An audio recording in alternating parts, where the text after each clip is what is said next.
తెలంగాణ ఎన్నికల్లో తెలుగుదేశం పార్టీ కాంగ్రెస్తో పొత్తు పెట్టుకుని పోటీ చేసింది కాబట్టి తాము కూడా ఆ పార్టీ అధినేత చంద్రబాబు నాయుడుకు రిటర్న్ గిఫ్ట్ ఇస్తామని తెలంగాణ ముఖ్యమంత్రి కేసీఆర్ ఎన్నికలు ముగిసిన నాటి నుండి పదే పదే చెబుతూ వస్తున్నారు. కేవలం చెప్పడమే కాదు, తానే స్వయంగా ఎన్నికల తర్వాత దైవ దర్శనానికి, అలాగే విశాఖ శారదాపీఠాధిపతి స్వరూపానందను దర్శించుకోవడానికి ఆంధ్ర పర్యటించి వచ్చారు. కేసీఆరే కాక ఒకప్పటి టీడీపీ కీలక నాయకుడు, ప్రస్తుతం తెలంగాణ రాష్ట్ర సమితిలో ముఖ్య నాయకుడిగా ఉన్న తలసాని శ్రీనివాస్ యాదవ్ ఆంధ్ర మీదే ఫోకస్ పెట్టినట్టుగా అక్కడికి 3-4 సార్లు వెళ్లి తెలుగుదేశం పార్టీని, చంద్రబాబు నాయుడును అదే పనిగా విమర్శిస్తున్నారు.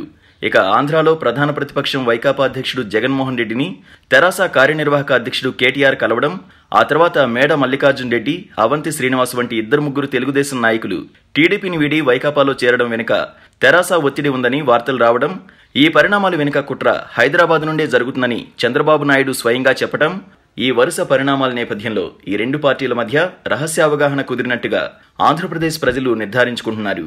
ఎన్నికలైన వెంటనే మంత్రివర్గాన్ని ఏర్పాటు చేయకుండా తెలంగాణ సీఎం కేసీఆర్ మొన్ననే కేబినెట్ చేత ప్రమాణ స్వీకారం చేయించారు. తన కుమారుడు కేటీఆర్ పార్టీ బాధ్యతలు చూసుకుంటాడని, ఈసారి ప్రభుత్వ బాధ్యతల్లోకి రాడని ముందే చెప్పి కేటీఆర్ మంత్రివర్గంలో ఉండడని ముందే ముఖ్యమంత్రి చెప్పకనే చెప్పారు.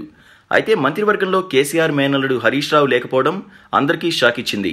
కేటీఆర్, హరీష్ రావు మంత్రివర్గంలో లేకపోవడానికి ఆంధ్ర రాజకీయాలకు సంబంధం ఉందనే వార్త ఇప్పుడు సోషల్ మీడియాలో హల్చల్ చేస్తోంది. విషయం ఏంటంటే, ఆంధ్ర రాజకీయాల్లో కలగ చేసుకుంటామని, తెలుగుదేశం పార్టీకి వ్యతిరేకంగా పనిచేస్తామని, అవసరమైతే తమ పార్టీ అక్కడ పోటీ చేసి కొన్ని నియోజకవర్గాల్లో అయినా తెలుగుదేశం గెలుపు అవకాశాలని దెబ్బకొడతామని ప్రతిజ్ఞలు చేస్తున్న తెరాస నాయకత్వం ఆంధ్ర రాజకీయాల్లో తామనుకున్న వ్యూహాలను అమలు చేసే బాధ్యత వీరిద్దరితో పాటు తలసాని శ్రీనివాస్ యాదవ్ కూడా అప్పజెప్పిందట.